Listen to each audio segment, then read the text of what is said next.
সবার আগে কি নবীকে সৃষ্টি করা হয়েছে? না, সবার আগে নবী করিম সাল্লাল্লাহু আলাইহি ওয়াসাল্লামকে সৃষ্টি করা হয়নি, এটি জাল কথা। নবীকে সৃষ্টি না করা হলে পৃথিবীর সৃষ্টি করা হইতো না, এটাও জাল কথা।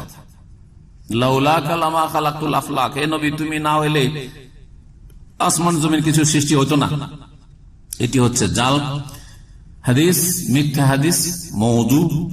আর তারপরে আউয়ালা মা খালাকাল্লাহু নূরি, সর্বপ্রথম আমার নূর আল্লাহ সৃষ্টি করলেন, সর্বপ্রথম আমার নূর সৃষ্টি করলেন। এই যে হাদিস আমাদের সমাজে বিদাতি হুজুররা বয়ান করে, সম্মিলিত দুরূদ পাঠকারীরা, জিকিরকারীরা আর মাজারপন্থীরা, বিদাতিরা, এর কোন হাদিসের কিতাবে নেই।